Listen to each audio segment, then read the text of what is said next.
राधे राधे भक्तों। आज सर्वपितृ अमावस्या है। हिंदू धर्म में पितृपक्ष का विशेष महत्व है। इस पखवाड़े के अंतिम दिन सर्वपितृ अमावस्या मनाई जाती है, जिसे पितृ विसर्जनी अमावस्या भी कहते हैं। ये दिन उन समस्त पितरों की शांति और मोक्ष की कामना के लिए समर्पित होता है, जिनकी तिथि हमें ज्ञात हो या न हो। इस दिन श्राद्ध तर्पण और पिंडदान करने से समस्त पितरों की आत्मा को तृप्ति मिलती है और परिवार पर पितरों का आशीर्वाद बना रहता है। मान्यता है कि इस दिन यदि श्रद्धा और भक्ति भाव से पितरों का स्मरण किया जाए तो वे प्रसन्न होकर संतान को सुख समृद्धि और दीर्घायु का आशीर्वाद देते हैं। सर्वपितृ अमावस्या केवल एक धार्मिक अनुष्ठान नहीं, बल्कि हमारी संस्कृति में पूर्वजों के प्रति कृतज्ञता व्यक्त करने और उनकी स्मृतियों को जीवित रखने का पावन अवसर है।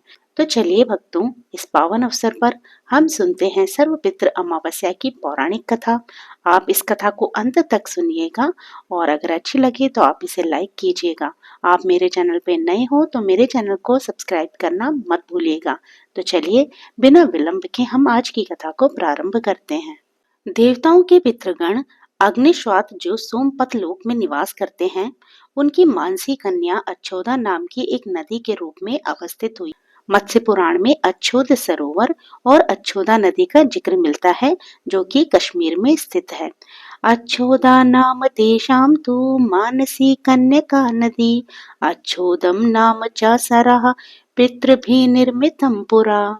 अच्छोदा तु तपश्चक्रे दिव्य वर्ष सहस्त्रकम। एक बार अच्छोदा ने 1000 वर्ष तक तपस्या की, जिससे प्रसन्न होकर देवताओं के पितृगण अग्निश्वात और बर्हिष्यपद अपने अन्य पितृगण अमावसु के साथ अच्छोदा को वरदान देने के लिए आश्विन अमावस्या के दिन उपस्थित हुए। उन्होंने अक्षोदा से कहा कि हे पुत्री, हम सभी तुम्हारी तपस्या से अति प्रसन्न हैं, इसलिए जो चाहो तुम वो वर मांग लो। लेकिन अक्षोदा ने अपने पितरों की तरफ ध्यान ही नहीं दिया और वह अति तेजस्वी पितृ अमावसु को अपलक निहारती रही। पितरों के बार बार कहने पर उसने कहा, हे भगवान, क्या आप मुझे सचमुच वरदान देना चाहते हैं? इस पर तेजस्वी पितृ अमावस्या ने कहा, हे अक्षोदा, वरदान पर तुम्हारा अधिकार सिद्ध है, इसलिए तुम निसंकोच होकर वरदान मांगो। अक्षोदा ने कहा, भगवान, यदि आप मुझे वरदान देना ही चाहते हैं तो मैं तक्षण आपके साथ रमण कर आनंद लेना चाहती हूँ। अक्षोदा के इस तरह कहे जाने पर सभी पितृ क्रोधित हो गए। उन्होंने अक्षोदा को श्राप दिया कि वह पितृलोक से पतित होकर पृथ्वीलोक पर जाएगी।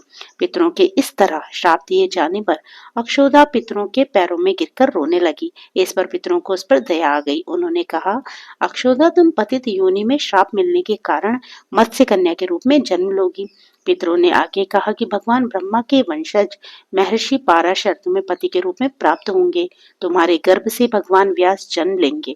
उसके उपरांत भी अन्य दिव्य वंशों में जन्म लेते हुए तुम श्राप मुक्त होकर पुनः पितृलोक में वापस आ जाओगी। पितरों के इस तरह कहे जाने पर अक्षोदा शांत हुई। अमावसु के ब्रह्मचर्य और धैर्य की सभी पितरों ने सराहना की और ये वरदान दिया कि ये अमावस्या की तिथि अमावसु के नाम से जानी जाएगी। जो प्राणी किसी भी दिन श्राद्ध न कर पाए, वे केवल अमावस्या के दिन श्राद्ध तर्पण करके सभी बीते 14 दिनों का पुण्य प्राप्त करते हैं और अपने पितरों को तृप्त करते हैं।